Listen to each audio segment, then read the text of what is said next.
Será que nós estamos realmente num bear market, como está quase todo mundo falando? É unanimidade aí que os preços iam cair por conta do ciclo de 4 anos. Eu quero trazer uma explicação do que é um bear market e o que não é. Vários influenciadores saíram correndo aqui dizendo estamos em bear market. Um caso, o Fernando Uric, lá o preço bateu $69 mil e não, agora estamos em um bear market, pessoal. Se preparem, não se iludam. O Bruno Perini também trouxe um recorte aqui. Vamos ser realistas, o bear market chegou, o preço caiu tanto, para 65 mil, confirma uma tendência. E será que o bear market é realmente uma tendência de queda de 6 meses? Coisa que já aconteceu no ano passado, e o preço renovou novas máximas na sequência. Então é bem importante colocar as coisas em perspectiva, e é isso que eu quero buscar responder aqui nesse vídeo. Então fica até o final desse vídeo que você vai ter respostas muito diferentes do que você já ouviu aí em outros canais, como sempre, utilizando dados aqui. Eu vou falar nesse vídeo aqui o que é realmente um bear market, o que é o conceito disso, e como que isso se aplica ao Bitcoin e os demais criptoativos, pelo menos qual que é a nossa visão sobre o assunto. Exemplos de períodos semelhantes onde estava todo mundo desesperado e que o preço renovou máximos aqui em meses subsequentes, e a nossa opinião sincera sobre o momento atual no final. Mas antes, se você chegou agora nesse canal aqui, todos os resultados e informações que a gente apresenta no canal são frutos das nossas próprias análises, então é uma coisa muito difícil de você ouvir por aí. A maior parte das pessoas está fazendo o quê? Resumindo o que sai nos Estados Unidos, que outros comentaristas falam, trazendo teorias aqui. Eventualmente a gente também faz isso, mas a maior parte das informações que você vai ver nesse canal são de autoria nossa, porque a gente calcula dados, tem um time de estatísticos, programadores aqui, e a gente vive de entender e analisar esse mercado. Então, para você não perder nenhum conteúdo como esse, já se inscreve no canal, ativa o sininho aí e bora para esse vídeo. O conceito de bear market veio de bolsa de valores. Então, na bolsa de valores, uma queda de um índice de 20% ou mais representa que o mercado está em bear market. Isso faz todo sentido na bolsa de valores, porque para um índice de ações cair 20% ou mais, você tem que ter muitas ações tendo caído 30, 40, 50. Então o índice ele é uma média ponderada das ações mais negociadas. Então para você ter realmente o índice caindo tudo isso, você tem as ações mais negociadas caindo mais do que isso. É basicamente essa a ideia por trás de medir um índice. Coisa que não existe para cripto, né? Cripto cai como um setor inteiro, todo ao mesmo tempo, sobe todo ao mesmo tempo, então não tem como fazer um paralelo exatamente nessa perspectiva. Mas tem vários outros pontos de diferença que são bastante significativos. Para uma empresa ter perdido 20% do valor de mercado ou mais, tem que ter acontecido alguma coisa muito substancial. Então, ou uma mudança macroeconômica muito significativa, por exemplo, uma mudança de juros, uma política de juros que suba muito tempo, ou o que aconteceu com o Brasil ali, que basicamente desencadeou o fim de um grande mercado de alta no Brasil ali em 2021, foi de 2015 a 2021, e desde então estamos ainda em processo de recuperação daquele período. O grande ponto aqui é que se uma empresa perder 20% ou mais do preço, tem que ter acontecido alguma coisa com essa empresa. Ou aconteceu algum evento muito grande do ponto de vista macroeconômico, um medo muito grande, uma crise muito relevante, ou aconteceu alguma coisa com a empresa. Então a empresa lucrou menos, faturou menos, parou de crescer, estava projetado que ia crescer, dobrar todo ano e agora está crescendo 10% no ano, está com dívida muito alta, ela está queimando caixa. Alguma coisa está acontecendo de fundamental na empresa para que a empresa isoladamente perca 20%. Para acontecer isso com muitas empresas, tem que ser algo maior, tem que realmente uma questão estrutural. A economia americana está caindo como um todo, a economia de um determinado país está caindo como um todo, que é o que está acontecendo aqui no Brasil. Então a gente tem um fenômeno que é estrutural, para algum motor tem que ter desligado, tem que ter alguma coisa estrutural mudado para que um índice de ações com centenas de empresas esteja caindo 20%. Isso é bem importante de entender a relação de causa e efeito aí do que chama, por que isso aqui é considerado bear market em ações. Eu entendo que esse conceito não se aplica para criptoativos. Porque será que isso é verdade, que uma queda de 20% do Bitcoin já representa bear market? E se sim, por que não 30%? Por que não 50%? Por que não 70%? Tecnicamente, historicamente, quedas de 70% ou mais realmente só aconteceram em bear markets. Agora, será que isso é verdade para Bitcoin, para Ethereum também? Tecnicamente, quedas de 70%, 60% deveriam também representar bear market. No entanto, a gente vê na história do Bitcoin isso acontecendo várias vezes e no mesmo ano o preço multiplicando em sequência. Acontece que criptoativos têm uma característica muito, muito diferente do normal, que a volatilidade é muito acima do comum em ações. Quando a gente olha para Bitcoin, essa é a maior queda dos últimos 4 anos. O normal tem sido cair 30%. Então uma queda de 50% faz todo mundo pensar, e agora? Algum motor desligou? Aconteceu alguma coisa? Mas do ponto de vista de comparação, por que o índice caindo 20% significa bear market e representa adequadamente? Porque algum motor tem que ter desligado para aquilo acontecer. Para o Bitcoin cair 20%, pode ser sim, não é incomum ser um dia ruim, mas para um altcoin cair 20% é normal. Pode acontecer uma queda num dia e isso recuperar em semanas depois. Ou um grande evento pode derrubar o Bitcoin em 1, 2, 3 dias, 20%. Então, não necessariamente tem que ter alguma coisa na tese de investimento para que aquilo caia. Então, isso é muito, muito diferente do mercado convencional. Pode ser que uma queda de 20% no mercado de cripto seja um dia comum e não tenha acontecido nada. Antes de entender isso aqui no detalhe e te mostrar um fator técnico por trás disso, já senta o dedão no like aqui, que isso ajuda muito o canal a compartilhar esse conteúdo com outras pessoas. Então, dá uma olhada aqui na volatilidade de ativos convencionais. Eu peguei aqui a volatilidade do Ibovespa, que é a Bolsa Brasileira, cerca de 20% ao ano, acima de 20% anualizado. Aí então olhando aqui a volatilidade da Nasdaq, que é a Bolsa de Tecnologia Americana, 17,85%, e do S&P 500, a gente está falando aqui da volatilidade de 13,48%. A volatilidade é uma métrica que vai medir aí a oscilação dos ativos, então a gente tem essa volatilidade anualizada atual, né, para esses ativos. Então 13%, 17%, 20%. Tá? Então é isso que a gente consegue ter uma expectativa em termos de balançada. Uma balançada muito de 20% é mais do que se espera. Agora, dá uma olhada no Bitcoin. Essa métrica aqui que eu vou mostrar para vocês, ela é calculada por nós, tá? Ela tem uma média de 90 dias para facilitar a visualização. E primeiro, uma das coisas, que a volatilidade do Bitcoin ao longo dos anos, ela tem caído.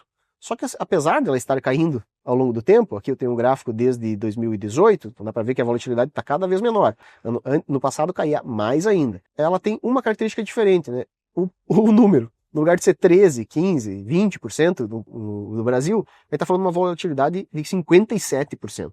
Quer dizer que você pode esperar um swing, aí, uma oscilação de 57% sem que aconteça nada. E chegou a 142% esse parâmetro de volatilidade nos últimos dias, ali quando bateu 60 mil dólares. Então a gente está falando de um tipo de ativo que tem uma volatilidade muito alta, assim, muito acima da média. Muitas vezes acima de bolsa de valores. O que a volatilidade representa? Você olha o retorno histórico do Bitcoin, 40%, 50% ao ano, 70% ao ano em algumas janelas. Agora, quando você olha, a volatilidade é gigante, sempre foi maior do que é hoje. Consegue entender uma pequena diferença que tem aí? Quer dizer, você tem um retorno ajustado ao risco bom, você tem um retorno extravagante ao longo dos anos, mas a volatilidade é maior. Na verdade, é porque a volatilidade é maior que dá para ganhar mais dinheiro. Só que a volatilidade, em parte, é o que a gente está passando agora, queda de preços. Só que toda vez que cair 20% o Bitcoin, a gente vai dizer que é bear market, e isso não aconteceu no passado, né? Então, tem um somatório aí de ideias que vão virando consenso devagarinho e que elas, quando você vai decompondo elas, nos parece que não fazem muito sentido. Uma volatilidade desse tamanho também significa que uma queda de 20% ou uma alta de 100% pode significar absolutamente nada. Nada necessariamente precisa ter mudado, não precisa ter acontecido algum grande evento. Geralmente, quando acontece uma alta de preços, vão procurar qual que é o evento. Então foi esse evento, foi a eleição do Trump que fez o preço subir, foi a guerra. Cadê o grande evento que desencadeou essa queda? Dessa vez nem teve, né? Então agora tem a guerra, que era para ter um motivo, tá todo mundo esperando que o preço caísse, não caiu. Então é bem interessante essa perspectiva de entender que a volatilidade dessa classe de ativo é simplesmente maior, isso é normal, e no passado aconteceu, e ainda o preço recuperou e fez novas máximas na sequência. Então, olhem que loucura que é você entrar na cabeça de alguém e dizer para ela que aquilo é um bear market, com segurança total, se preparem. O que você vai fazer? Preparar fazer o quê? Para comprar mais? Ou você vai se preparar porque você vai vender e vai esperar cair no fundo? Como é que você vai saber que é o fundo de preços? O bear market tem que ser necessariamente, tem que representar necessariamente uma quebra de fatores estruturais. Então o motor desligou da economia americana, você pode esperar que por um longo período de tempo, ou pelo menos 6 meses, um ano, ou às vezes vários anos, o preço dos ativos caia. Se isso acontecer com o Brasil, o que aconteceu, você pode esperar que aconteceu de 21 para cá, o preço até pelo menos 2025, o preço foi 5 anos aí caindo. Isso é um movimento de bear market, isso é um mercado estruturalmente em baixa, porque você tem lucro por ação cada vez menor, faturamento cada vez menor, empresas cada vez mais endividadas. Isso é estruturalmente ruim, né? E quando você vê coisas estruturalmente ruins, o preço caindo, não necessariamente é oportunidade, você talvez fique comprando mais barato aí por anos, né? E talvez por mais tempo ainda. Então isso é bem importante entender, quando as coisas estão mal do ponto de vista de fundamento, não adianta comprar para baixo e fazer preço médio. Ferrou, né? A coisa pode continuar piorando até que determinadas empresas fechem. É um caminho que está realmente acontecendo no Brasil com recorde de recuperação judicial esse ano. Quando a gente olha para cripto, o que está acontecendo? O mercado se desenvolvendo, regulação favorável passando, ainda nem entrou o capital institucional de verdade, porque está guardando regulação para que uma série de fundos possam investir. A gente tem aí, a maior parte dos compradores nesse momento de pânico são grandes compradores, são grandes compras de 10 milhões de dólares ou mais.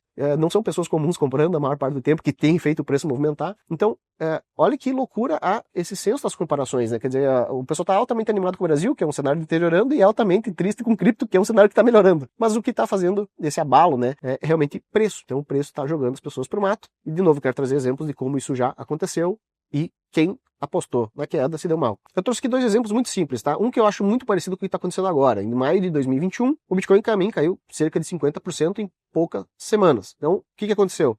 todo mundo falando em bear market, o ciclo tinha encerrado, o Bitcoin acabou, agora vai continuar caindo vários anos. E o que aconteceu de verdade? Dá uma olhada no gráfico, né? O preço recuperou novas máximas aí meses depois, e aí sim acabou o mercado de alta. Então muita gente entrou comprando ali depois que o preço recuperou, e aí se deu mal. Tem gente que eu conheço que está comprado até agora, lá desde 2021.